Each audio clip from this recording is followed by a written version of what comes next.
Chapter 98. Uninvited Guests. Sonny looked grimly at the corpse of the blood fiend, then in the direction of the approaching footsteps. Who was crazy enough to remain in this cursed city during the night? Only a complete lunatic would do something that stupid. All the sane people were long gone from the streets, not to mention that very few were willing to enter the ruins to begin with. A dark shadow flowed from the tip of the Midnight Shard's blade. Coalescing on the ground, it stared at him with sarcasm. Sonny stared back. What? The shadow shook its head and didn't answer, forcing him to turn away with a confused shrug. Whatever. It seems we have guests. What to do? The place is a mess. Looking around, Sonny sighed, glanced at the corpse of the monster once again, and summoned the kunai. The smart thing to do was to run away. Who knew what exactly was producing those footsteps? Maybe it was a group of people. Maybe it was a nightmare creature with a lot of feet. It was better not to find out. He wasn't done with the hunt yet. He still had to get his trophies. Go take a look. Sending the shadow away, Sonny kneeled and began to cut the tough flesh of the dead creature. Without the enhancing effect of the shadow, slicing the blood fiend apart was not as easy. However, he still managed to find the first soul shard rather quickly. One more to go. Meanwhile, the shadow had discovered the uninvited visitors. 6 humans were cautiously walking along the narrow path in the stone ruins, lighting their way with a ghostly blue lantern. They were all rugged men, wearing mismatched suits of armor and armed to the teeth. Their eyes were cold and hard. Sonny raised his eyebrows. My, oh my, they really are people. What is a bunch of Gunlaug's thugs doing outside the castle walls in the middle of the night? Gunlaug was the owner of the castle and the self-proclaimed king of this odious place. Every sleeper on the Forgotten Shore was forced to either serve him or pay him tribute. Even still, the latter usually didn't live long. Dismissing the Midnight Shard and the Parrot Rock, Sonny concentrated on searching for the second soul shard. He wanted to be gone from the street before these gentlemen arrived. But the circle of blue light was approaching too fast. Finally catching a glimpse of the glowing crystal, Sonny grabbed it and hurriedly hid it in his armor. Then he dropped the kunai on the ground and took several steps back.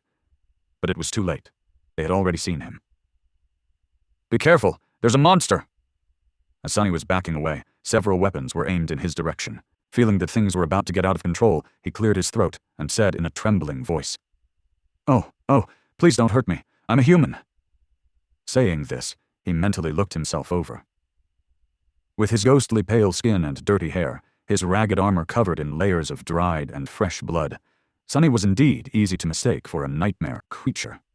He wasn't really paying much attention to personal hygiene and appearances these days. Hopefully, speaking in a human language would prove his identity. Raising his hands to show that he wasn't armed, Sonny took another step back.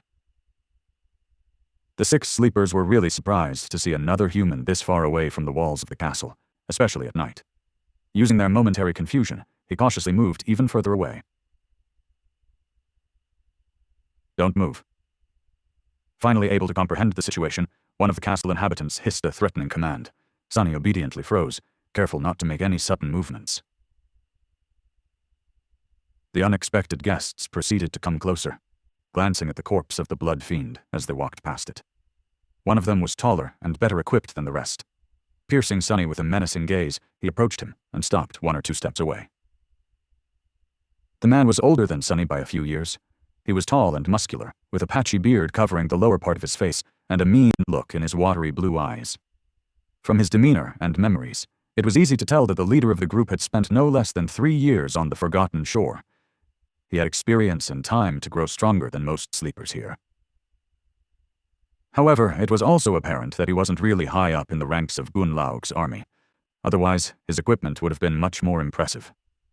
Still, the heavy battle axe that was resting on the man's shoulder looked really sharp. It would take him only a second to bring that thing down on Sonny's head. Who are you? What the hell are you doing here? Sonny blinked a couple of times, then gulped and answered carefully. I'm Sunless. I live here. The leader of the hunting party, if that what it was, narrowed his eyes. What? Live here? Do you take me a fool, boy? No one can survive in the city. The other sleepers were of the same opinion except for one, who looked at Sonny with doubt. Frowning, he took a step forward and said in an uncertain tone, "Wait, Chief. He might be telling truth. I heard that there's a crazy kid who lives in the ruins alone. The taller man scowled. How is that possible? His subordinate glanced at Sonny and shrugged. From what I heard, his aspect allows the boy to hide in the shadows really well. I guess he crawls around like a rat and picks up the leftovers after the monsters are done eating. I don't really know, but someone was talking about him back in the castle. I thought they were just telling tales. Sonny frowned. Crazy boy rat. Why did everyone feel compelled to call him names? Meanwhile, the helpful sleeper thought for a bit and added, I think he came into town with that bitch, Changing Star. Sonny's frown turned into a scowl. Looking down, he whispered to his shadow. These guys are really very rude, don't you think? Of course, his whisper was easily heard by everyone around. The sleepers stared at him in confusion. Sonny tilted his head a little and opened his eyes wide, as if shocked by something. What? You think I should kill them all? I mean, isn't it a little bit over the top? I should give them a chance to apologize at least. The leader of the hunting party took a step forward and said in a low, growling voice, What are you mumbling about, rat? Sonny looked at him with scorn and dissatisfaction. Hey, I was talking to my buddy. Can you please not interrupt? A wide, dangerous smile appeared on the tall man's face. With a sigh, Sonny turned to him and said, All right, if you insist. You guys have offended my dearest friend Nephis of the Immortal Flame clan. She and I are very, very close, so I'll give you one chance to apologize for calling her a... Well, you know. If you don't, say goodbye to your lives. The older man stared at him for several seconds, then suddenly raised his head and laughed. Oh, that's a good one. Have you heard, guys? This tiny weasel will give us a chance. How generous. Should we be generous too, huh? What do you say? The boy is sick in the head, after all. The other 5 sleepers were not sharing his enthusiasm. One of them smiled darkly and said, No, Chief. I think we should just kill him. Put the poor fool out of his misery, you know. The sleeper that had collaborated Sonny's story before, meanwhile, was frowning again. Wait, guys. He's one of Changing Star's people, remember? The original group, I mean. They had survived 2 entire months in the labyrinth on their own. We shouldn't underestimate the... However, the leader interrupted him with a contemptuous scoff. I heard that St. Nephis carried 2 useless sacks of shit on her back all the way to the castle. The bitch is fond of taking care of weaklings, right? That delicious little friend of hers is blind, for God's sake. I'm sure that this one is no better. Then, he turned to Sonny and grinned. I tell you what, rat. Give us all your memories, and we'll be generous enough to let you live. If an awakened died, their memories disappeared with them. The only way to get the memories was to make the owner transfer them of their own free will. However, whether or not that will was affected by coercion or torture didn't really matter, at least not to people like these.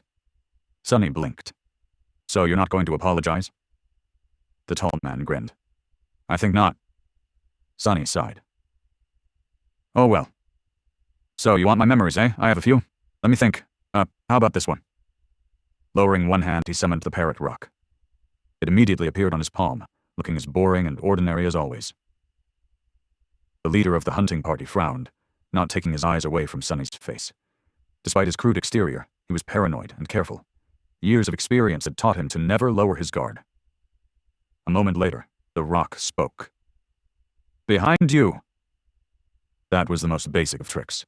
The tall man grinned, still looking Sonny in the eyes. Do you really think that I would fall for... However, before he was done talking, the blade of the kunai hit him from behind, penetrating the back of the man's skull and killing him on the spot.